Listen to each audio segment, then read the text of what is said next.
This is Laura from the Peaceful Life podcast, and you're listening to Pop Goes Your World. If you haven't already, subscribe on iTunes. And while you're there, please leave us a rating and review. And now it's time for our featured presentation. I'm Chris McBrien, and the pop culture from Generation X is everything to me. And I'm Derek Myers, and I'm here to educate Chris on the great pop culture of today's generation.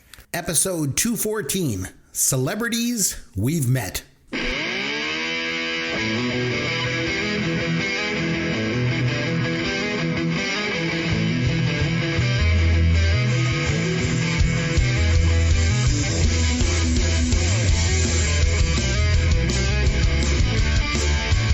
Yes, indeed. I'm Chris McBrien, along with Derek Myers, and this is Pop Goes Your World, the pop culture podcast for the generations. Now, this week, we're talking about celebrities that we've met. And who better to share some celebrity encounters with us than our old friend Greg Martin.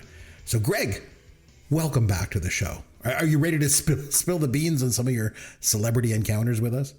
Oh, yeah, absolutely. I'm actually looking forward to this. I think it's going to be a lot of fun, a lot of interesting encounters, a lot of funny stories. So I'm looking forward to that. And before I go any further, I just want to give a big shout out to your fan base out in Ghana. I know you're huge down there. I looked it up and I was disappointed because I was like, oh man, imagine if you lived in Ghana. I thought they were called Gonorrheans, which I thought would have been hilarious. But they're called Ghanaians. But amazingly, I'm like, you guys really need to merchandise T-shirts for this. Like, have a Pop Goes Your World shirt, and then on the front it says we're gonna rock your world, and then on the back have a big number 5. I think we're onto something here. We're onto something. Yes, absolutely. You guys need to have a merch section on your website. Yeah, and we will ship to Ghana, so we do that. Yeah. Now, Derek, before we get into this week's topic, anything new in the world of pop culture for you, my friend? Hey, Chris. Yeah, well, of course, you know that I've got at least a few things to talk about. Yes.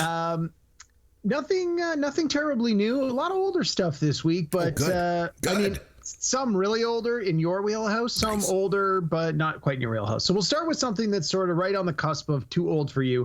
1988, Arnold Schwarzenegger and the lesser talented Belushi brothers starred in Red Heat. Oh, God. When was the last time you saw Red Heat? I've never seen Red Heat. Okay. Greg, what about you?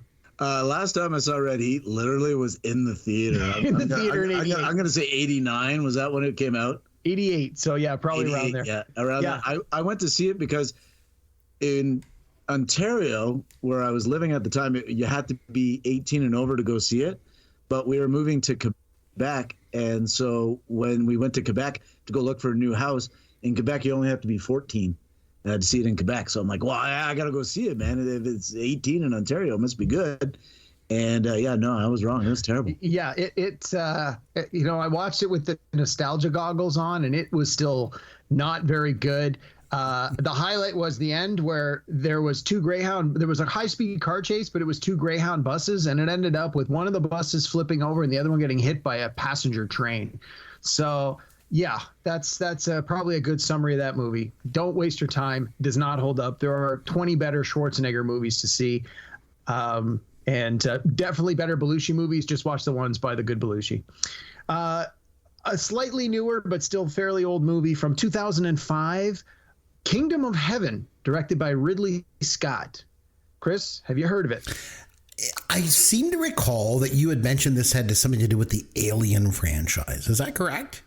No, that is absolutely not correct. Because I thought we talked about Alien, and then you were like, oh, then he was going to do he did one sequel that has a weird name or something. So yeah, I don't know what it is. That was Prometheus. Oh, this Prometheus. One's called Kingdom of Heaven. Greg, you seen Kingdom of Heaven? No, I know you guys love Ridley Scott on this show, but man, I don't love him to the same level that you guys do. I do not know anything about this one. Fair enough. So it came out in 2005.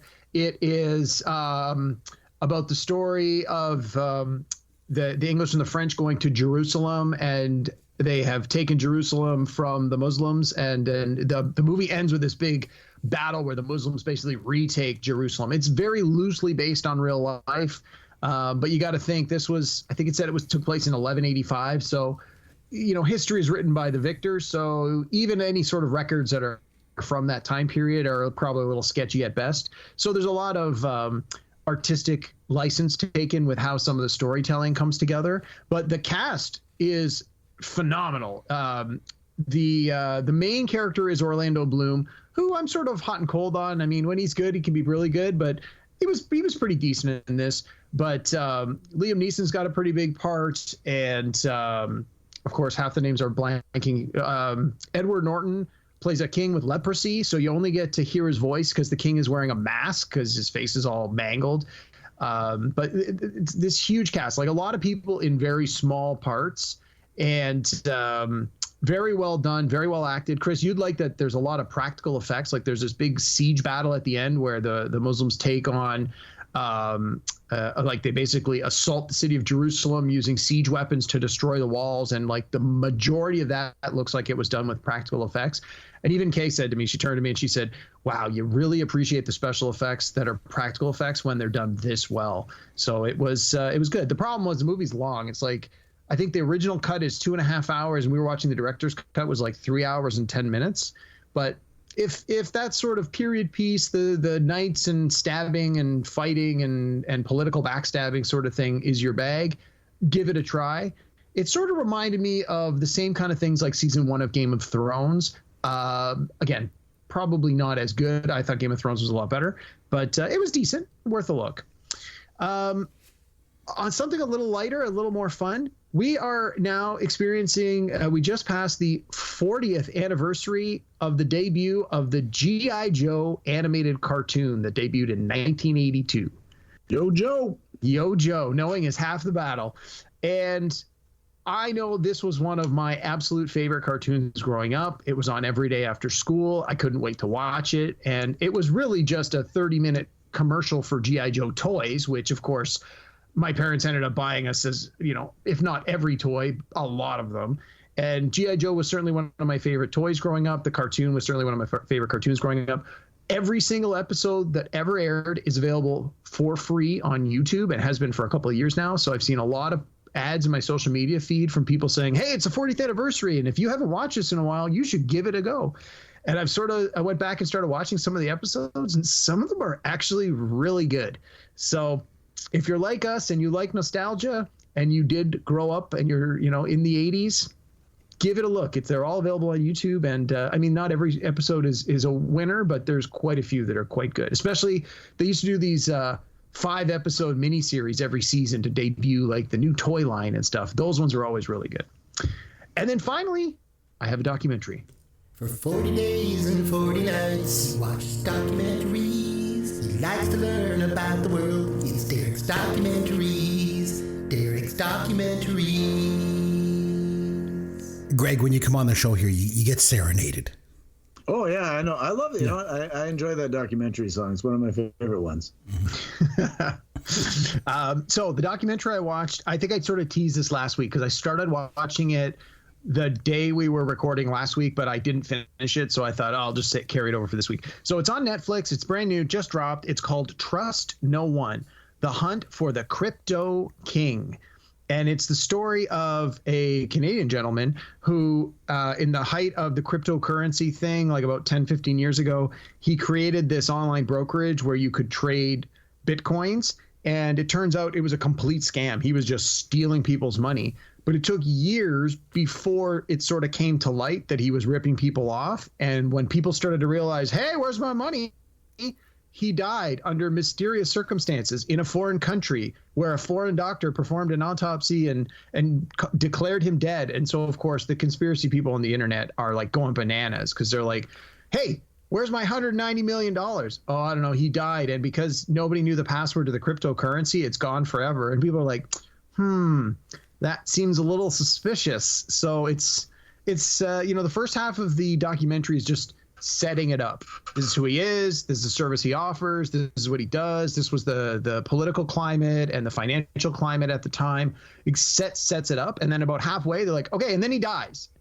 And then the second half is all the conspiracies that came out of it to try and figure out, like, where's the money and how did he die? And maybe he's not really dead. Maybe he's in hiding. Well, what about his wife? Well, she's been doing some weird things. Okay, but maybe not. Well, what about?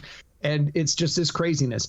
And what I liked the most was they don't have an answer. They're still trying to figure out what happened, and they try and present so many of these different options as all being plausible. So by the end of it, you have to ask yourself, well, what do I think actually happened? And I guess there really is no right or wrong answer because they haven't figured it out yet.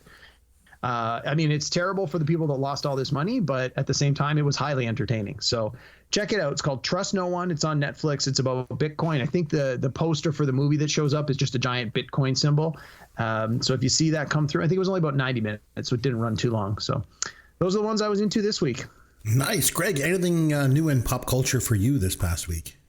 Yeah, I've actually had a lot of free time the last couple of weeks because I've been home by myself. So I've been catching up on a lot of TV that I normally haven't been able to watch because normally my girlfriend monopolizes my TV time at night. So a lot of it is 90 Day Fiance and Below Deck, whatever. So no judgment. Yeah, no judgment, man. No judgment. Thank you. I appreciate that. But one of the shows I really wanted to watch was Mike Judge, who he does Beavis and Butthead, and he does King of the Hill. And he, of course, did Office Space. Office Space. Yes. Yep. And while we're on the subject of celebrity encounters, I'll be quick on this. When I worked at my job at the Hockey Hall of Fame, I got to serve the guy who played Bill Lumbergh in Office Space. Peter, what's happening? I got to serve that guy. So nice. Yeah. So there's my Office Space reference. Cool. But Mike Judge does a show called Tales from the Bus. Tales from the Tour Bus. And he talks about famous musicians who've had crazy, out of this world, insane stories that happen both on and off stage. And rather than just having somebody sit in the studio and film them, they tell their story, but he puts an animated story behind it. So it makes it far more entertaining because the animated story sort of gives you an idea of what's happening. The first season that was on was a lot of older country type folks. So you had like Johnny Paycheck, who did Take This Job and Shove It. And Waylon Jennings had 2 episodes because his life was pretty crazy. And Jerry Lee Lewis was on one, and it was really out there. But the second season that he did was all about funk. And one of the things is that I'm a big metal guy, but I do love a good time funk kind of song. And 2 of the guys he talked about that I really, really enjoyed was George Clinton and Bootsy Collins. And they went on to form Parliament. And when I was like you, I was in Windsor, living in Windsor, but I worked at a radio station that was dedicated to Detroit. And so they're big on local Detroit scene and local Detroit talent and stuff. And so I really got to learn about and know about George Clinton and Bootsy Collins. So to be able to see their stories told in animation and the wild, crazy acid trips that they went on and the things that happened was sensational. Of course, he did 2 episodes about Rick James. And we learned how, you remember Rick James did that song with Eddie Murphy, My Girl Wants to Party All the Time? Mm-hmm. Yep. Oh, yeah. Yeah, terrible song.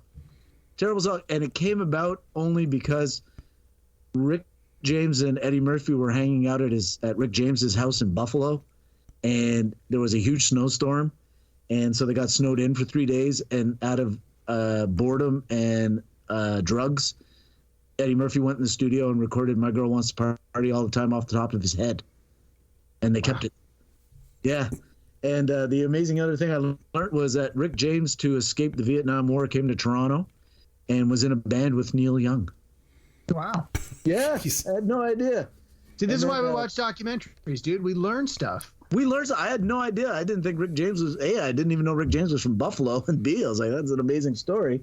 But then they also did one about Moore's Day and the Time, nice. Jungle Love from Purple Rain, yeah. Love that song. And then he did an episode about James Brown, which was great too, because I still love that story where he just went absolutely nuts because someone used his toilet.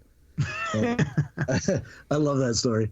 And then also had time to read these past couple of weeks too, and I finally got through the lead singer of Judas Priest, Rob Halford, put out a book called Confess, and it's a story about, it's not about Judas Priest, it's about himself. And anybody who kind of knows his story was that he was secretly gay for many, many years, and he was afraid to come out and let anybody know because he was worried that it would kill the band and the reputation. And so he had to go about being gay very secretly, very privately, and inside it was killing him. He was an alcoholic. He was a drug addict. And, then the band started realizing he was gay, but they didn't want anybody to know again. So he still had to continue hiding his secret. And then finally, he got the courage. He came out, and he was worried his career was going to be over because of his announcement. And it turned out that Judas Priest ended up having a second win and, got even more popular than they were before at the height of their career. And they still continue to play today. So it's a great story if you enjoy Judas Priest. But if you're not into heavy metal or you're not into Judas Priest, you're really not going to enjoy the story. And if you're not a big fan of wanting to, learn about Rob Halford and you're just wanting to find out more about Judas Priest again, you're not going to enjoy it. It's not really a Judas Priest story. It's a Rob Halford story. But I didn't mind it. I thought it was really good. I thought it was a good read. But again, it's dedicated to a certain type of audience. I remember, I used to like heavy metal a lot, back in the 80s and stuff. And I remember when all that stuff came out with Rob Halford. Back then, it was something that you just kept quiet. But it was also it would besmirch the band in some way, especially being heavy metal, because you had to be so tough and hard. Meanwhile, so many heavy metal bands in the 80s, they wore long hair and makeup and everything like that. I mean, come on, really? You look back on it, it's kind of crazy. But okay, so for me, I got a couple things for you. My wife and I are still trying to find a new show to binge watch. And I tried watching Inventing Anna on Netflix, but it's totally miscast. It's a mess. And then Yellowstone. I mentioned last week, I think I started watching that. And I watched one episode, didn't like. I tried watching one more episode. And in keeping with the whole Western cowboy motif of the show, that show... Jeez. Wow. Tell us how you really feel, Chris. It's so bad. Hey, you were talking about the little blurbs that they had in the movie ads in the newspaper when you were talking about E.T. last week? Yeah. You should have that put up for Yellowstone when they should run with it.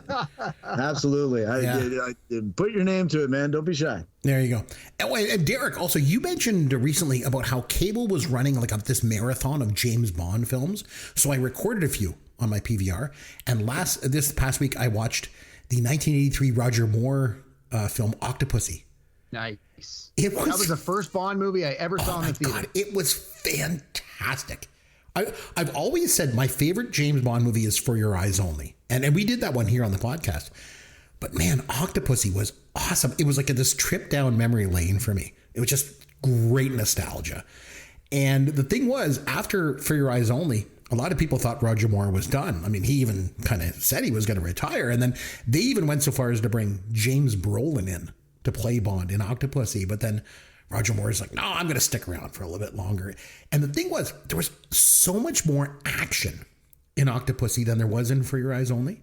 There's all these fight scenes. And then at one point, James Bond is clinging on top of an airplane in the final scene. It was really good. And I also liked the Russian bad guy. He was... he played Victor Maitland in Beverly Hills Cop. It was awesome. Yes. Oh. Yeah. So basically my take is Octopussy, great. Yellowstone.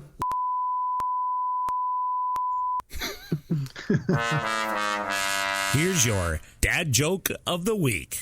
Okay, so I figured since we're talking about celebrities that we've met this week, I figured it was only appropriate, guys, that I do a dad joke involving celebrities. So, gentlemen, what did Mr. T say before his celebrity boxing match with Dave Grohl?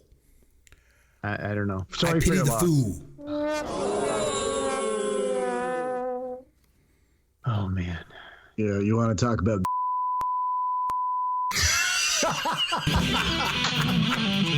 Roger Moore is James Bond. I think it's really funny that you can say Octopussy, but you can't say...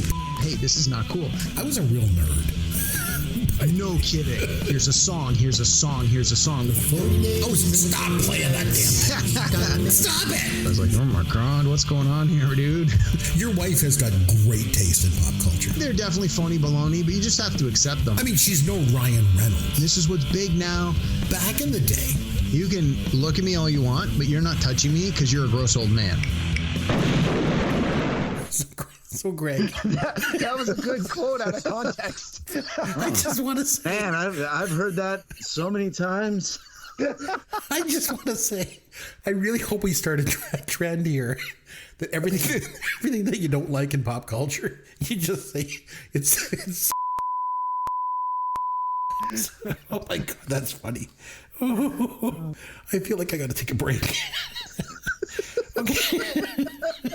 All right, so I'm going to take over for then. Please do. So on this episode, so Chris and I talked about this a while back. Chris has talked to me on camera, on mic and off mic about some of the encounters he's had with famous people in the course of his lifetime. He's relayed some of these fabulous anecdotes with our listeners over the podcast over the years. And we were chatting about it. And he said, this would be a great topic. We just share our stories. And I thought that would be a great topic if I had any stories to share, which unfortunately I do not. So I thought, well, that doesn't make for good radio. And that is a big part of why I had suggested we reach out to Greg, because I've known Greg a long time. And Greg has some fantastic stories about the many famous people he's met, just based on the kind of work he's done over the years, which I'm sure he will tell us all about, that has put him in the proximity of famous people. Me, on the other hand, I will not be able to contribute very much to this dialogue because, honestly, guys, I have led a very boring and sheltered life. I have not had any chance encounters with any famous people. I have, I don't go to, I go to comic conventions, but I'm not going to meet famous people. I am literally just going to buy comic books. So in that sense, I am super boring. The only famous person that I've had an encounter with, or that I know of, and I mentioned this before, is my good friend Paul Seung-Hung Lee, who was on Kim's Convenience. And Greg, Greg and I both met Paulie in the late 90s when we were working together at Blockbuster. So we've known Paulie forever and ever. And yes, now he's very famous. And yes, now he's recognizable, and he's got a great big fan base. So I know Paulie, but I don't really think that's the flavor we're going for today. Today's more of who is someone you've bumped into or seen or met at a convention or something, who is already famous and you just happen to meet them or have an encounter with them. So guys, I leave it to you to do the heavy lifting for the rest of the show. Tell us about your celebrity encounters. And Greg, why don't you kick it off? Yeah, because Greg, Derek tells me there might be a bit of an issue with some of the stories. I was so lucky. Not making it past the censors. But I tell you what, you have carte blanche. So, oh boy. Well, wow, really? Oh yeah, you're gonna regret that. Well, don't worry. Our producer Sloth will just beep it all out anyway. So well, yeah. Like Derek said, why don't you kick it off and we'll just kind of go back and forth and just share some stories. Like what's sure. one story you want to kick off? A celebrity that you've met. I'll keep it light to start with. Okay. Just because we'll get into more and more as time goes on. I'll start a light one. I'm looking at my list here, and I got a couple of encounters where I've met celebrities while using the washroom. So the first one was during a snow delay at Dorval Airport in Montreal years back. I was super pissed off because my family decided to take a trip to Florida right when Iron Maiden was coming through town with Anthrax, and I couldn't go to the show because I was going to Florida. And so I had to sell my ticket and everything. And so there was a massive snow delay. I go to use the men's room while I'm waiting for the plane to be clean. And I'm standing at the urinal, and this guy walks up next to me, tall guy. I look over, and it was the drummer from Iron Maiden. And I'm like, no way, man. And of course I was younger, so I was super excited. I didn't know how to contain myself. And I'm like, you're the drummer for Iron Maiden? He's like, yeah. And he's like, obviously trying to take a whiz. And I'm trying to talk to him. And I'm like, oh, dude, I was supposed to go see your show. I had to sell my ticket. I'm all this and that. And I'm like, dude, man, this is so amazing. And he says, yeah, you know what? We can continue this conversation, but let me go wash my hands first. And I'm like, you know what? That is a good idea. And I realized at that point, I'm like, yeah, that was, I fanboyed and I shouldn't have done that. And so I learned my lesson there. But a number of years later, I was working for the Hockey Hall of Fame, and I was doing the NHL awards one night. And I went to go use the washroom, and I saw this guy just go in front of me, a bit of a ways. He went in, and I was about to walk in, and the gentleman standing at the door says, "Oh, you can't go in there." I'm like, "Oh, I just need to use the washroom. Like, I can't go into the washroom." And he looks and he sees I got the VIP pass on. He goes, "Oh, I guess you're okay. You can go in." I'm like, "Yeah, okay, thanks." And I go in, and the gentleman's standing there, and I go and I'm using the urinal, and I look over, and it's Pop Goes Your World favorite, Russell Crowe is there. And I'm like, "Oh man." I'm like, in my head, I'm like, I'm peeing with Gladiator. And so anyways, he finished up, and I finished up around the same time. But then he was in town filming Cinderella Man at the time. And this was that era where he was in the paper every day for beating up people. And so I was like, "Oh man, I really don't want to be like the next statistic." So I just stood there and waited for him to finish. He did wash his hands. And then as soon, you never know with those Aussies, Yeah, it was so funny to see. His limousine pulled up. He got out of his limo, used the washroom, washed his hands, came out, waited 2 minutes on the side of the stage, went on stage and read a teleprompter for like 30 seconds, handed an award to somebody, came off stage, got back in his limo, and took off. That's how long he was at the awards. So Greg, I got to ask, did you get to sneak a peek at the Gladiators winner? Yeah, no, man. We talked about this earlier. I've seen Celebrity Wiener. I'm not going to divulge into that story because, again, censors. But Russell Crowe was not one of the Celebrity Wieners that I did see. Okay. Well, now that I'm glad we've set the record straight. All right, Chris, that's a tough act to follow. You kind of mentioned things. One thing that I thought was interesting about going to conventions. Now, I've been to a few conventions over the years. Probably the two biggest being Fan Expo, and the other one was Fangoria's Weekend of Horror. It was back in June of 1991, the only time that it ever came to Canada. And I've mentioned this before on the podcast that I went to this thing. It was so cool, and I had a chance to meet Tom Savini and talk to him, and he's like a makeup artist. He's fantastic. And he's also done some acting. And then one of my favorite directors of all time was Herschel Gordon Lewis. He was like this sort of pioneer with these old horror movies. And I got a chance to meet him. And I'm not talking about just at the Q&As. Like, I talked to him privately, aside. I was like very confident, just walked up, started talking to him. It was great. But one that always stands out is Ron Oliver. Now, Ron Oliver is this Canadian director. And funny enough, the thing that kind of got everything all started there was a comment that he made during his Q&A about the movie E.T., just because we did that movie last week. So he gets on stage, he does his Q&A, and he's talking about directing movies. And he's like, E.T., like, what the hell is that? Like, that movie sucked. It's a stupid movie and blah, blah, blah, blah. And then he says this thing and he gets off. And then so I bump into him. And I'm like, he's like, "Hey, man, how's it going?" Whatever. And I'm like, actually, I have a bit of an issue with something that you said on stage. And it was about E.T. and slagging E.T. And he's like, "Why? What the hell is the problem?" And I'm like, "Come on, man. It was a great film." And this was back in 91. So it was the #1 film of all time. And he's like, and then him, and then he's got like this entourage with him. I don't know, there's friends or something like that. And they're like, "Oh man, Spielberg wrote that in his parents' basement. He's such a friggin' nerd," and blah, blah, blah. And they're going on and on. And I'm like, "Hey man, like this is like, why would you slag another director? Especially one of like, the greatest film of all time." And I'm like, "Dude, like you've directed like Prom Night 3 and like this stupid movie Liar's Edge." Like, so it didn't go very well.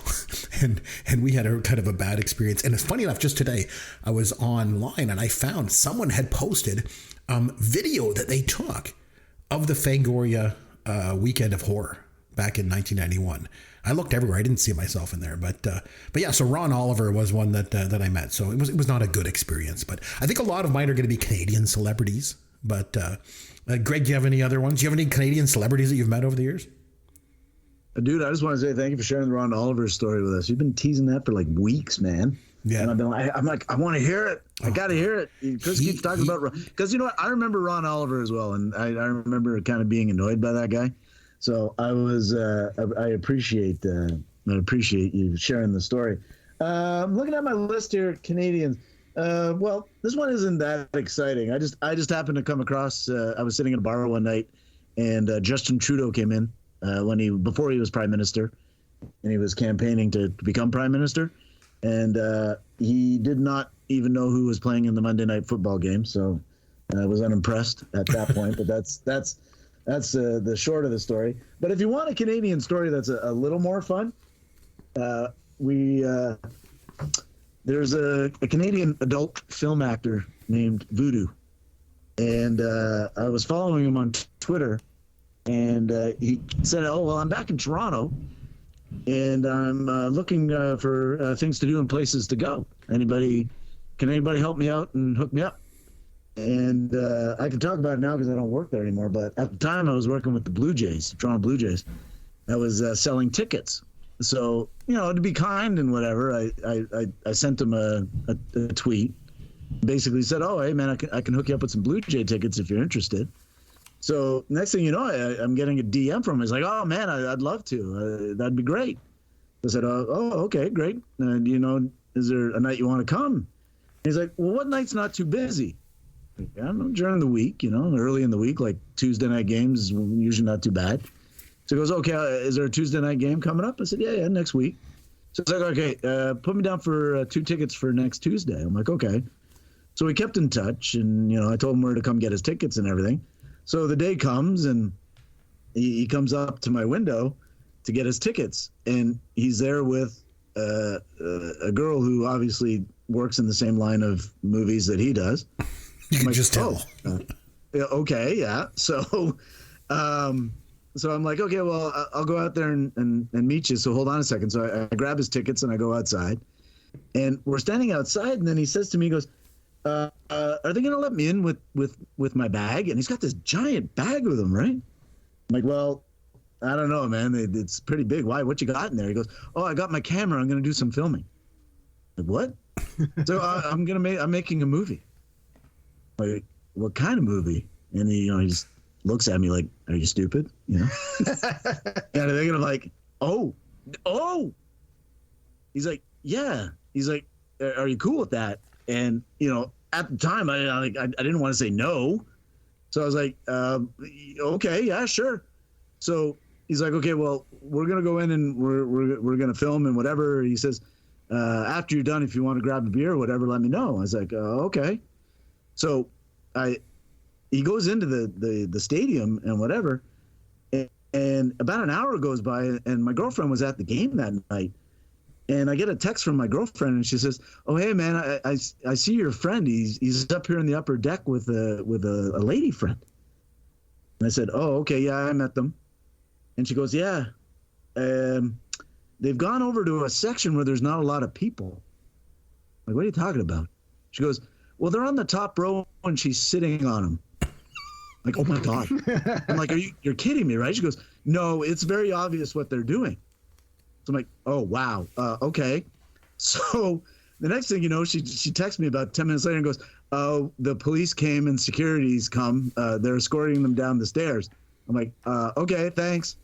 And then about 5 minutes later, my phone just starts vibrating and vibrating and vibrating in my drawer, right? So I open it up. I'm like looking at messages as I'm serving the customers, and it's Voodoo, and he's writing me. He goes, "Oh, the police have come and got me. They're taking me out of the stadium. They want to know who gave me the tickets." Oh, jeez. I'm like, "Oh man." And he goes, Don't worry, man. I'm not telling them who gave me the tickets." I'm like, Thank you very much." And so, anyways, he goes, "Yeah, they're gonna be charging me for lewd conduct," and I'm like, "Oh my God." So I'm like, "All right, thanks for everything, and no problem." And later on, the next day, I come in for my shift, and my boss says to me, "Do you have a minute before you start? There's some people that want to talk to you." I'm like, "Oh, okay." And they brought me into a boardroom. Now, anytime you get brought into a boardroom, if it's me, it's not a good thing because I normally never, ever go into a boardroom. So the fact that I was in a boardroom is not a good thing. So they say to me, they're like, "We had an incident here last night, and there was a couple of people filming adult content." I'm like, okay. And they're like, do you know anything about it? I'm like, no, why? Really? I had no idea. And then the person's like, well, when we confiscated their tickets, your seller code was on the ticket, right? And I'm like, oh man, I sell hundreds of tickets a game, man. I don't know. And so they're like, so you have no idea who this person is? I'm like, no, not a clue. You know? And so I was like, oh my God, thank God. I was sweating profusely when I got out of there. I needed to like take a shower. And finally the movie came out. Yeah, no kidding. Yeah. So he finally put the movie out. And when he put the movie out, he sent me a DM, invited me out to lunch and drinks. And he gave me 5 copies of it. He autographed them. And then you weren't in the credits, were you? Special thanks. I was. Oh. I made the credits. And you're to say to your bosses, "No, really, I had no idea." Well, you know what? I don't work there anymore, so I don't care. But I'll be honest with you. Like most people would be like, "Oh my God, that really like that's awful, whatever." That's like a badge of honor. Like I'm like, damn. Like literally, when people tell me there's no way that's not true or this or that, I like as the kids say, man, I can show receipts. I have proof, man. I look, there's my name in the thank yous. So nice. And then it turned out that he we lost touch over the years, but yeah, that's one of my Canadian claim to fames as well. I can tell another one that really quickly. It's a shorter one, much shorter one. Sure. Derek will remember this one. I was working at Blockbuster one night, and it was super late. It was on a Sunday. And this drunk couple came in and they wanted to rent movies, but they didn't have a membership. So I said to the lady, I'm like, well, I need proof of ID and a credit card so that I can sign you up for a membership. And the lady says to me, oh, well, I only have a driver's license. I don't have a credit card. I said, well, if you don't have a credit card, I can't give you a membership. And so she lifts up her shirt. She goes, well, what if I show you these? And I'm like, wow, okay. I'm like, not that they're not nice or anything, but I still need a credit card. So I'm like, I can't believe I just got flashed right at the Blockbuster. And she says to me, she says, do you know who this is? And she's pointing to her boyfriend, and I'm looking at the guy. I'm like, no. She goes, this is Kenneth McLean. He's the drummer for Platinum Blonde. So I take a step back and I look at him. I'm like, oh man, yeah, yes. I said, I remember Platinum Blonde. My sister was a huge fan. And he says, oh, thanks. I go, yeah, it's been a long time since you guys have put out a new album. I'm definitely going to need to see a credit card at this point. Great. Oh, yeah. Like, don't pull that, you know who this is routine on me. So anyways, they left without getting a membership. But, yeah, that sums up anything off the top of my head for Canadian encounters at the moment. Well, I've got a couple ones to share that I want to share. They're a little bit more innocent in nature. So, and they both have to do with my hometown. So I grew up in Port Elgin, Ontario, little tiny town that no one's ever heard of. It's a little bit of a tourist town over on the lake. And when I was there, I was like 12 years old. And I think I might even mention this to you before, Derek. I was a big fan of a Canadian author called Gordon Corman. And he wrote a book called This Can't Be Happening at MacDonald Hall. And he came to my town and did like this appearance at the library. And I went over and saw him. And there was like me and 4 other kids. Nobody really cared to go see him. It was kind of bad. It was, but anyway, so I was so excited that I got to meet him. I thought I was meeting a rock star. But the real one in my hometown that I met that's exciting was when I first moved there. I was 10 years old. And so I go to this like little town. And it was, like I say, it was a bit of a tourist town. And there was this guy that would come there in the summertime and walk around. And he was like this great, big, muscular guy. And he was a black guy. And he had like this dyed white hair. So he just stood out like a sore thumb in this little tiny, farming community town on a lake. And it was Sweet Daddy Siki. And he would come there every summer. Nicest guy, too. Like I would talk to him and he was like a super nice guy. And I don't know if you're into wrestling at all, but Sweet Daddy Siki is like one of the pioneers of wrestling, not just in Canada, but around the world. And I had a chance to meet him when I was like 10. So that was kind of cool. So a couple of more innocent ones from my hometown. So Greg, you're like a big music guy. Yep. Do you have any like music celebrities that you've met, other than the ones you've mentioned? one of my favorite stories is he'd be big in the metal world. I don't know if people outside of metal might not know him, but Troy Saunders of the band Mastodon. He's the lead singer and the bassist. I met him, and it was quite by a fluke, because I worked at a venue here in Toronto that normally didn't host rock concerts or any kind of concerts. It was mostly symphonies and ballets. But one night they hosted a metal show with Mastodon was on the bill. So I was very excited because I'm a huge Mastodon fan. So as I was heading into work, I was going into the staff entrance, and as I'm about to go in the staff entrance, I see this guy with a black hoodie on and sunglasses and a beard. And I look over, I'm like, oh my God. And I'm like, Troy Saunders. He's like, oh, hey, man. I'm like, hey, I'm like, huge fan, man. I love Mastodon. He's like, oh, thanks. And so I shared a tidbit with him that he didn't know, because they wrote this album called Leviathan, and it's got a Spinal Tap feel to it, because it's basically every song's about Moby Dick. And so I said to him, I said, oh, I love Leviathan. I think it's a fantastic album. I said, did you know the recording artist Moby, the reason he's called Moby is because his great uncle is Herman Melville, who wrote Moby Dick. So he's like, no way. I'm like, yeah. I said, so I said, a little bit of trivia for you. And I figured that was the end of it. And as I'm telling him this story, he lit up a joint. And so he's smoking it. And as he's done, he goes to hand it to me. And I said, oh, no, I'm good. I'm going to work. And he looked at me and he goes, so? And I'm like, oh. And so he's still standing there holding this thing.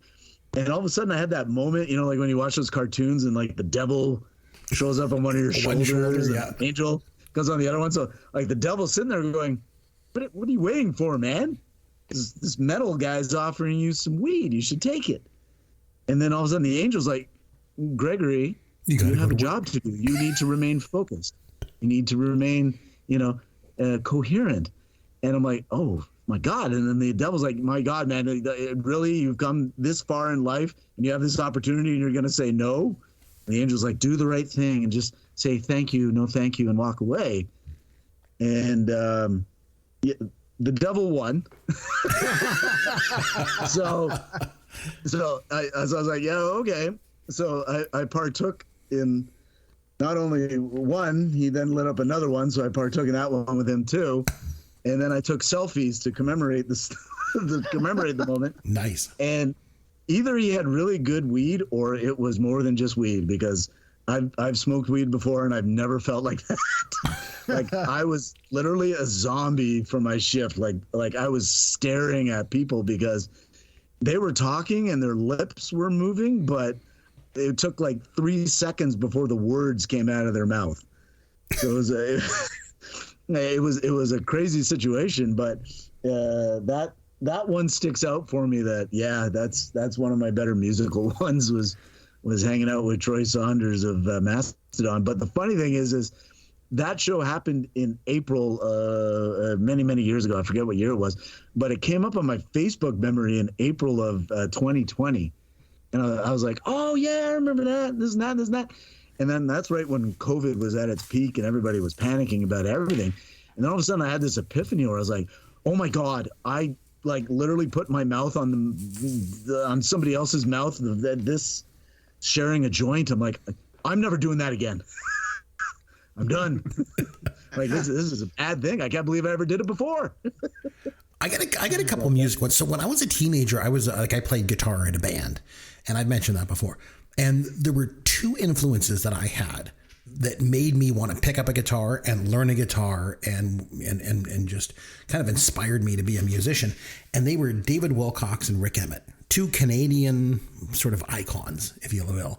And luckily enough, I've had the chance to meet them both. So when I worked at Ontario Place, remember Derek, when you and I first met, when I worked at LP, where I worked and I did like costume characters and children's theater and stuff. And we shared a dressing room in the same building as all the musical acts that would come in. And I remember one day we were in there and we're kind of walking around and getting ready to go out and go do a show somewhere or something. And I run into Rick Emmett. And I just remember just like, it was just so cool. And he was just so friendly and gracious.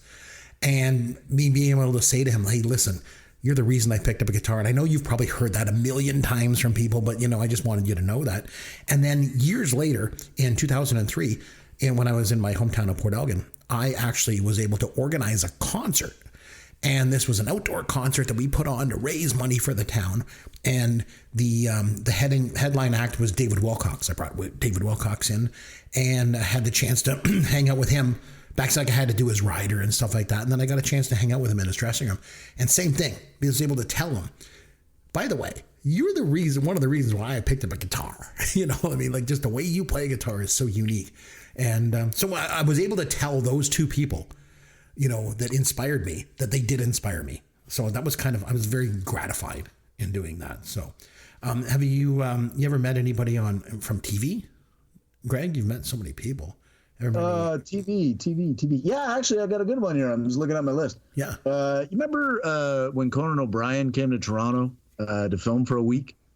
Mm-hmm. I don't know. Did you watch Conan O'Brien? Yes, I do remember that. Yes. Like it was a big deal because he came to Toronto for a week, right? Yeah. This was before he was hosting the Tonight Show. Like he was doing He was still doing late Tonight Show thing. Yeah.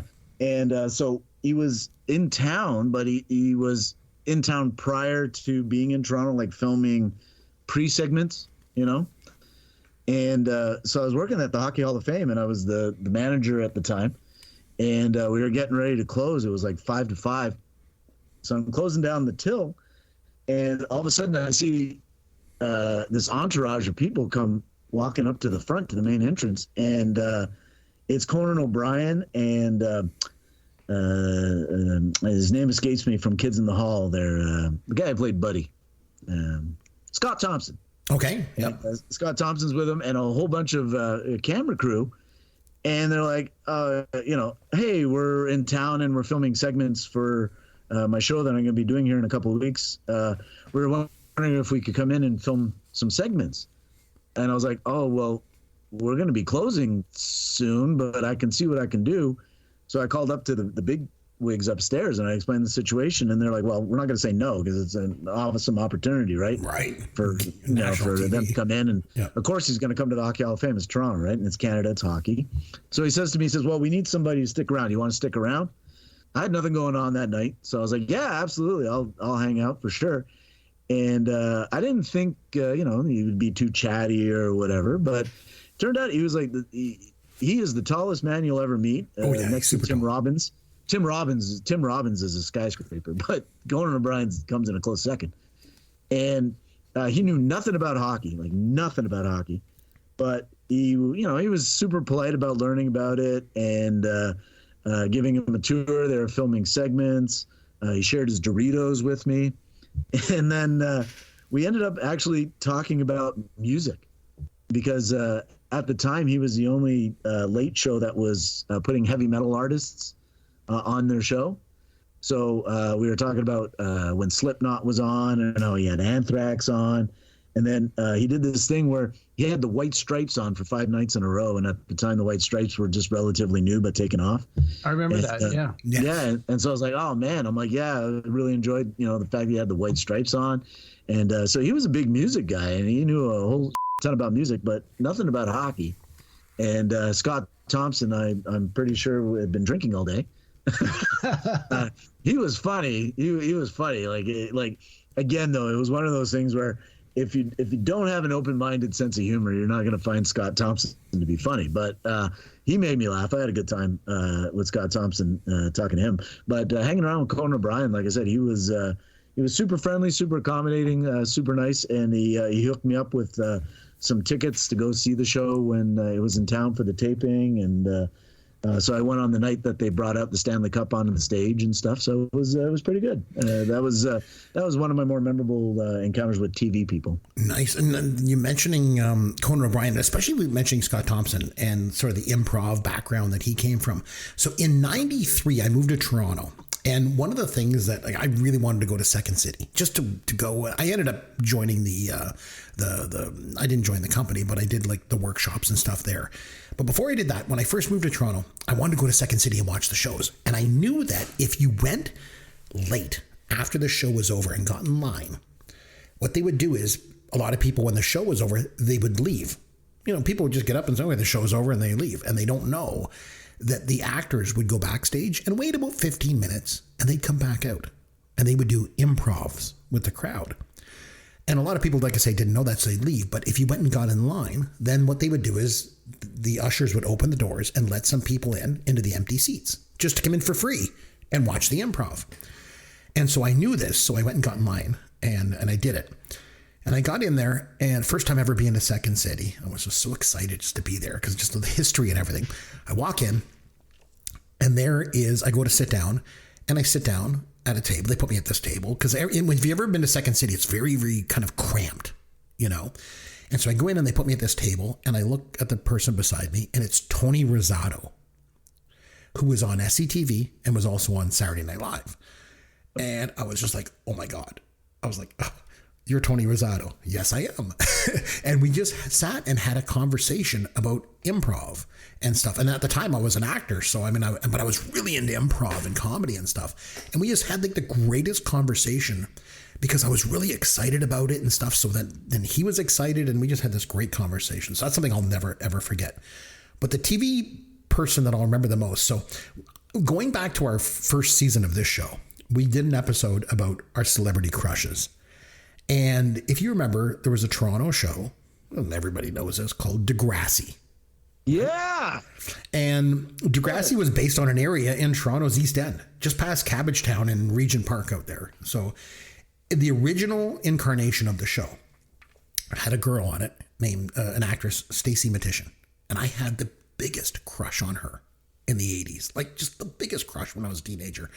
And then anyway, so I moved to Toronto and I'm working at Ontario Place. And what they did at Ontario Place was they would bring these kind of like local Toronto actors in to do like things with the kids. Like you'd get on stage and like read things for the kids and stuff. And the one day I go in, I go to work and I'm like, okay, who's coming in today? And it's like, it's Stacey Matishan. I'm like, oh my God. I just like to meet your childhood crush is like something that like it's hard to explain. And so she came in and I was like speechless, and I'm a pretty confident guy. I usually not at a loss for words, and I was totally at a loss for words when I met her. And it was funny because for an actress, the thing that stood out to me the most about her was she was incredibly shy, like almost painfully shy. And but she was very, very nice, very, very kind, and so we had to do this thing where we read these stories to the kids on stage and stuff. But it was really cool. So not just to meet your crush, but to actually get to work with them was kind of cool. So that was big for me. Greg, I know that you have met with many of the Degrassi people over your life, have you not? Absolutely, man. I am a huge Degrassi file. Huge Degrassi file, man. Spill the beans. I went on a bus tour where they took us on the bus and they took us to all the sites and everywhere where they filmed the Degrassi, and people would jump on at various sites to conduct the tour with us. There was like Joey Jeremiah, Mr. Radage, and then at the end of the night they had a big thing in the theater where they showed the top 5 episodes of Degrassi, and then they showed that infamous movie School's Out, which was like the Empire Strikes Back of Degrassi. And they had the whole Degrassi cast and crew there doing Q&As. It was if you go on my Facebook page, man, dude, you love that Stacey girl. I have tons of pictures with her because I keep showing up at these Degrassi events. She's always there. There's one picture that's hilarious. We got on stage and it was Stacey and Pat Mastriani, who plays Joey Jeremiah. Yep. And then the girl who plays Spike was up on stage, and all 3 of them are up there. And I literally avoided the other 2 just so I could get my picture with Spike. Nice. Man, you talk about your childhood crush was Caitlin, man. Mine was Spike. Nice. Love Spike. So I've been to like Degrassi bus tours, Degrassi Paloozas. I've just been a huge Degrassi fan since I was like a little kid. So getting to go on tour, like bus tours, and meet these guys and get pictures and have Q&As and conversations with them. Oh man, love it. Again, it's a Canadian thing. I know your listening audience out there that's not Canadian. They're like, what's wrong with these people? Who are these people they're talking about? It is. But the thing is, it's so Canadian. The show's so Canadian. That's what makes it so great. Yes. Like, it's basically like the real life problems of teenagers that were on there, and that's why I loved it. It wasn't like when you're watching 90210 and Brendan has to chase down somebody in his Ferrari. Like we were watching stories about Luke taking one hit of acid, or it wasn't Luke. Simon, was it Simon? I forget who it was. Shane took the hit of acid. One hit of acid at the Gourmet Scum concert, and he thought he could fly off one hit of acid. Like, really? Anyways, again, I'm referencing the fact that I may have taken a lot of narcotics as a child, but as a child. Well, I'm almost 50 years old now, man. The fact that I was like 16 years old when I was doing it makes me feel like a child. But one hit of acid doesn't make you think you're going to fly. But anyways, I'm not Timothy Leary here. I'm not a big LSD guy. But anyways, it was just teenage stuff like that. Like, I remember we had to watch in school. We had to watch the episode where Spike announced to everybody that she was pregnant, because then we had to talk about teen pregnancy and everything like that. So it was, Degrassi's just something I grew up on. So my God, yeah, absolutely, man. We could have like a whole 3-hour podcast on Degrassi. And dude, I could even get you, I am in contact with Degrassi members, man. You could do a show where you could get these people on and guest as your people on this show. We'll definitely have to do that at some point. Cast, man. Definitely have to do that. You guys can do that when I'm taking a little vacation the next time around. No kidding. So one thing I've mentioned in the past, that I was an actor for years, like when I was younger. And but the thing is too, like I'm also like obviously a big fan of pop culture, and I'm a historian and I love all this stuff. So there was a show, so back in the day, again, just the Canadian angle, way back in the early 70s, I'm talking like 70 to 72. There was so Canadian TV was just kind of a new thing. And, they were thinking like, should we like create shows, produce shows here in Canada? Can we do this? Is this possible? And so they came out with a sitcom in Canada that they shot in Toronto, and it was called The Trouble with Tracy. And it lasted from like 70 to 71, 72. And it was like really low budget. Like it was shot on like a smallest soundstage you could ever imagine. But the actress that played the lead role was Diane Nyland. And anyway, so years go by, and I want to say in the summer of 92, I was in a play, and she was the director. So she comes in and she's the director, and I'm just like starstruck. And I remember a lot of people in the cast were younger than me, and they were like, who's that? Like, I don't know who that is. I'm like, that's Tracy. And they're like, we don't know that show. Like, we never watched that show. I don't even know, ever heard of it before. And so for whatever reason, because I recognized her and I was a fan, like I was geeking out. We just kind of hit it off. And she was, I would say to this day, of all the acting I've ever done, she was probably the greatest director I ever worked with. She understood theater backward and forward. I always think of her as the first lady of Canadian theater. She was that good. And just, she inspired, like she really instilled a lot of confidence in me as an actor. And she always trusted me a lot in a lot of the scenes that I worked on. And it was just so wonderful to work with somebody that you really look up to and just think is just like, the greatest thing ever. And so that's just what I really want. It was a personal one, but it's definitely one I want to share.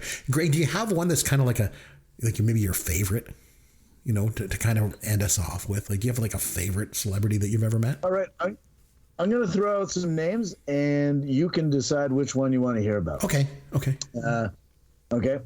This one's a longer one, but it's a good one. It's crazy. It's wild. It's one of my favorites, but it's a bit long. Joan Rivers. Okay. I got a bit of a shorter one, but it's funny. And it's NHL legend Phil Esposito. Mm-hmm. Or if you want, I can end on it's an okay story. It's nothing fantastic, but it's a short story and a good one. Martin Sheen. Derek.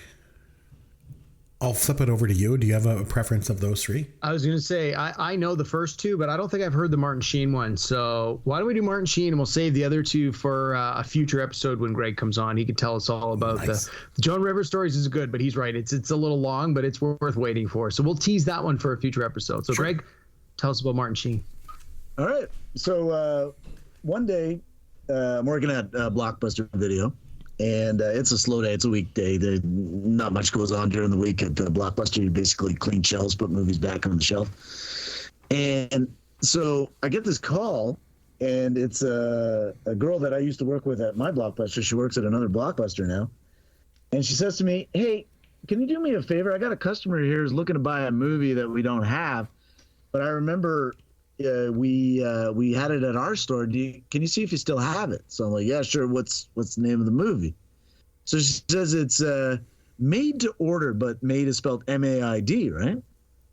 So I'm like, "Oh, okay." So I go into the computer and I log in and put in the Made to Order, and I look, and you can see like the rental history on the thing, and I'm like, "Yeah, no one's rented this movie in like 3 years," right? Like it just sits on our shelf. So she goes, "Oh, well, the customer here would like to buy it." Really? She's like, "Yeah, how much is it?" I'm like, "Well, it says here in the system $5.99 if we want to sell it, right?" She goes, "Oh, okay, well, he'll be down in a little bit to get it." I'm like, "No problem." She's like, "Do you have the box that goes with it?" So I'm like, "Well, let me go check." So I go and look, and the cover box was there. I'm like, "Yeah." She goes, "Oh, you'd like that too?" I'm like, "Yeah, no problem. If he's willing to pay for this thing, I'll give it to him." So I bring the movie up to the front, put it in the cover box, wrap it up so it looks nice. And, again, slow day. So I'm on the phone with my friend, just chatting away. And this is about like an hour later. And I hear the bell ring to notify me that somebody's coming in the store. And you're trained just when you hear the bell just to say, "Welcome to Blockbuster. How you doing?" So as I'm on the phone, I just hear the bell ring and I go, "Welcome to Blockbuster. How you doing, Martin Sheen?" So he's like standing right in front of me. I'm like, I said to my friend, I'm like, "I gotta let you go. Well, I'll tell you about this later." And so I hang up the phone. I'm like, "Hi." He's like, "How you doing? I was just talking to Samantha at the Blockbuster downtown, and she said you had my movie." And I look at the box, and he's on the front cover with Ali Sheedy. I'm like, "Yeah, I do. He goes, "Oh, okay. Well, I'd like to buy it." I'm like, "I'm gonna want better. You can have it." He's like, No, I want to pay for it. I'm like, no. I said, "Dude, if it wasn't for you, we wouldn't have these movies here. So you can have it." So as he's talking to me, all of a sudden this guy, I don't know, do you watch Cobra Kai at all? Oh, yeah. Yeah. Okay, you know the guy Stingray? He had the funky goatee? Yes. The older guy who used to hang around the high school kids? Yes. Anyways, this guy who looked like Stingray comes up to the front cash and he starts quoting Marlon Brando's speech from Apocalypse Now, like verbatim to him. I'm like, "Oh my God, this is so true." Like you always hear about celebrities like, "Oh God, I go out and people recite lines to me and it's annoying and this and that." They give me my catch line and whatever. This guy was going off with Marlon Brando's Apocalypse Now speech, and the look on Martin Sheen's face of like, "Just get me out of here." It just came across his face. And anyways, I was like, "You know what, man, here you go." And he's like, "No, I should pay for this." I'm like, "No, dude, trust me. Just take it. I'll just lose it in inventory. I don't care. It's fine." And anyways, it was $5.99. The guy gave me $10, and I was like, "Well, I'm just gonna pocket that." And so I pocketed Martin Sheen's $10, and I don't know what I bought with it, but probably had beer at Mosquito Mo's later. But yeah, he's like, out he went and whatever. So that was probably my big celebrity meeting at Blockbuster Video. Nice. A couple of years ago, quite a few years ago, and I've alluded to this on the podcast, but I've never told the full story. So a number of years ago, I wanted to go to the, I want to say it was the Niagara Falls Comic-Con, because I wanted to meet my all-time idol of all time, Henry Winkler. And I was going to go down there to go to this thing, and my wife was like, "No, you can't go because we're gonna have a garage sale that weekend." I'm like, "A garage sale? What the hell are you talking about? I want to go meet Fonzie. Like, it's Fonzie. Isn't marriage wonderful?" And then she's like, no, you got to stay. We got to do this thing. So I'm really, really glad that I stayed, because the $80 that we made on our garage sale was so worth not meeting Fonzie, you know? So we did that, whatever. And then a couple of years later, he was coming to the Hamilton Comic-Con, and he was going to be there with like Carol Spinney from Sesame Street. So I was like, oh, this is going to be great. I can go down and see them both. And then it ended up that that Henry Winkler ended up canceling like a week before. So, okay, I'm not going to go. I'm not going to go now. I still want to meet Carol Spinney, but I just really want to go to meet Henry Winkler. And then like a week or two later, Carol Spinney died. So I was like, oh man, I really should have went. This is just not going to happen. So I'm like, I'm never going to meet Fonzie. And like, I mean, Henry Winkler is like in his 70s. So this is never going to happen. And then for Christmas that just passed last year, my wife gave me a virtual meeting with Henry Winkler. And so you log into this portal and you go there and Henry Winkler is there. And you get 2 minutes with Henry Winkler. And I started to talk to him and he just extended the time. And we ended up we probably spent about 6 minutes together. And instead of me asking him questions or anything, I spent the whole time just telling him why he's my idol. I talked about why I've always looked up to him, not just because he's Fonzie, but because I've always liked his work ethic and the fact that he loves acting and he loves theater and he's thrown himself into it and he works hard at everything he does. And so I had the opportunity to tell him that face to face and to explain how much he's meant to me over the years. And I remember at the end, I said, so that was my Christmas gift for my wife, being able to tell you that. And he says, no, this was a gift to me. And it was just wonderful. And I shared that with Derek. I showed him the video and stuff. And I don't have the rights to show it or to play it here on the podcast, but it was just like the best thing ever. Because if anyone has ever listened to this podcast or knows me for any length of time, you know how much I love Henry Winkler and how important he is to me. So that was like my absolute 100% favorite celebrity encounter that I've ever had. So anyway, on that note, what do you say we have some fun with Caveman? Last time you were here, Greg, I think we had you take a seat in the winner's circle of the $100,000 pyramid. Now, I know music is your thing, right? But we like to put people to the test around here. So I know you also like movies. You obviously, you know, with your blockbuster background, and we're all big movie nerds. You know, we're just probably, especially me and Derek, we're just nerds, period. But what I'd like to do is put you through a little round of a game that we like to call Rock the Quote. And in fact, I even have a song for it, and it goes a little bit like this.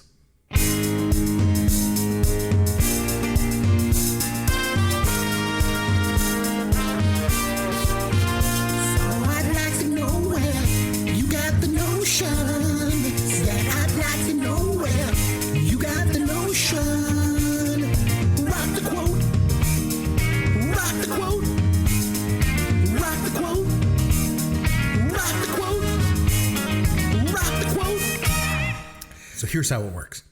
I'm going to give you a famous movie quote, and all you got to do is name the movie. And so, Greg, you're in the hot seat, but I tell you what, if you can't name the movie, Derek will be your lifeline. Okay, and he can swoop in and try and give you the answer. And what I'm going to do is I'm going to give you bonus points if you can name who said the quote. I'll accept either the actor or the character. And, you know, since you're our guest, I'm going to go easy on you. These are all like super, super easy, okay? Probably a good chance between the fact that they're easy and Derek can help you out, probably a good chance you're going to walk away with a prize tonight, okay? Oh, cool. Yeah. And it's not going to be much. I mean, you're going to be playing for a DVD of Titanic 2. Oh. Bet you didn't even know that was a movie. But anyway, it is. Okay, it's Titanic 2 Electric Boogaloo. Exactly. Oh, is that the one where they save the community center? Awesome. Yeah, that's with Boogaloo Shrimp. Yeah. Okay, so here we go. Are you ready? I give you the quote, absolutely. You name the movie, and then bonus points if you can give me the character or the actor that says it. All right, first one. The price is wrong, bitch. Oh, man, that's Adam Sandler's Happy Gilmore. Bob Barker. And yeah, who said it was who? I said it was Adam Sandler, but Bob Barker said it. Oh, Adam Sandler. No. Yeah, Bob Barker said it. You're correct. Okay, Next Bob one. Barker said it to Adam Sandler. Yeah. Does Barry Manilow know that you raid his wardrobe? Oh, that's from Breakfast Club, and that was. Yep. And do you know the actor or the character that said it? Yeah, Judd Nelson. See, you're gonna walk away with Titanic 2 DVD in no time. Okay, here's one. Sweet. Nobody puts baby in a corner. God, worst line ever in a movie. That's Patrick Swayze in Dirty Dancing. Don't ask me his character's name, though, man. I swear to God, I can't stand that movie. My girlfriend makes me watch it religiously. I still don't know his name. Johnny Castle. What's his name? Oh, that's it. Yeah. Okay, here's one. Yeah. Aloha, Mr. Hand. Oh, man. Fast Times at Richmond High, Spicoli. Yes, and it was Spicoli. Okay, here's a little bit of a newer one. I'm kind of a big deal. Oh, Ron Burgundy, Anchorman. Very, very good. All right. Stop trying to make fetch happen. That's gonna. I don't remember the character's name, but that was Lindsay Lohan in Mean Girls. Sort of. It was Rachel McAdams. Oh, it was Rachel McAdams. That's right. Okay. All right. Imagine 7 million people all wanting to live together. New York must be the friendliest place on earth. Derek, this one's you, man. Is this Coming to America? Oh, I'm sorry. It was Crocodile Dundee. Paul Hogan. I knew it was one of those 80s comedies. Yeah. Okay. Roads, where we're going, we don't need roads. Oh, that's Doc Brown, man. Back to the Future. Very good. All right. Just watched that this week. It was on TV. I'm not bad. I'm just drawn that way. Oh, for some weird reason, I don't know why people get turned on by this, but Jessica Rabbit and Who Framed Roger Rabbit. Yes. Say hello to my little friend. Dude, greatest movie ever made. Tony Montana, Scarface. I gave her my heart.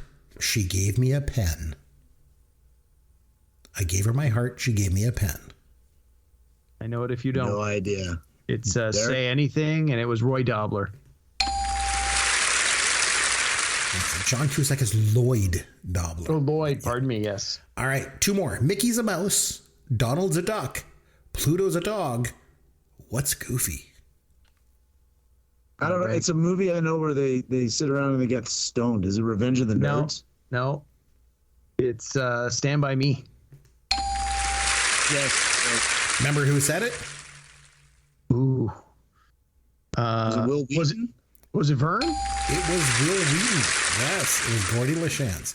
All right, last one. That's why they call them crushes. If they were easy, they'd call them something else. I got nothing. This is all you, Greg.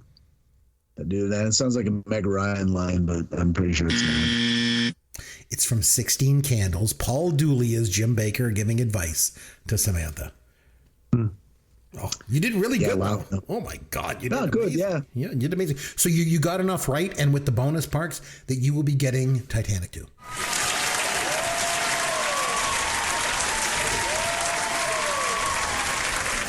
It'll be in the mail. So congratulations. Hopefully, in this one, Rose lets him sit on the door. No kidding. I tell you. All right, room for 2 people on there. I know. I watched it a few weeks ago, huge. man. He could have got on there. She was just being selfish. Oh, Greg. She was starfishing on that. I tell you. Hey, man, big thanks for joining us once again. Always great to have you come by. You're going to come back and join us again, right? Hey, absolutely, man. Dude, I love doing this. This is so much fun, man. I always look forward to being invited on and having a good time. You guys are a blast to enjoy your show and enjoy being on it. So thanks for having me again. It's always a pleasure. Big honor. Thank you. Really, really great having you. Next episode, Thanks Derek. for coming, Greg. It's actually going to be over to you, Derek, to nominate a newer movie for us to watch. Now, I don't know anything past 1989, so that's all uncharted territory for me. So, do you have a movie that you'd like me to watch, especially something that's newer? I do. And Greg, you're not allowed to make any negative comments because I know you're going to have a whole bunch of them.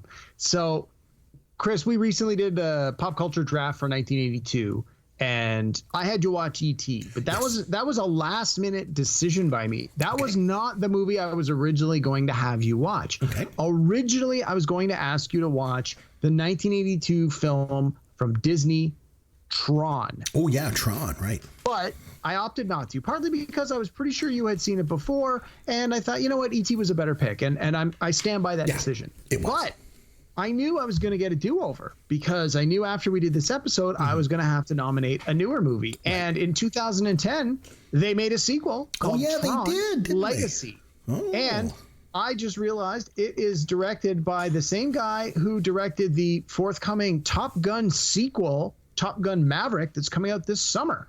So not that influences my decision to nominate this movie in any way. I actually really like this sequel. I think it's stunning visually. I think there's a lot to like about it. I know your taste. I think you're going to hate it, but I want you to watch it anyway. I will watch it. And I know you have Disney Plus, so if you can find the time, I will do it. I would like it if you could try to watch the original Tron before you watch Tron Legacy. We won't review the original Tron on the show. Just to give it context. But I think there's enough in the sequel that are sort of little wink winks and callbacks that if you've seen the 82 version quite recently and then watch the sequel, you might get a little more out of it. And I know you have young kids, and I think they will enjoy the 1982 Tron. Maybe not so much the new one, but anyway, that's when we'll come back next week and talk about 2010 Tron Legacy. Tron Legacy. Until then, this is Chris McBrien on behalf of myself and Derek Myers saying thanks for listening to Pop Goes Your World, the pop culture podcast for the generations.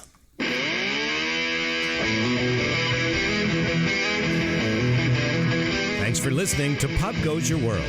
You can contact Chris and Derek at popgoesyourworld.com. Please take a minute and review the podcast on iTunes or wherever you download and listen to the show.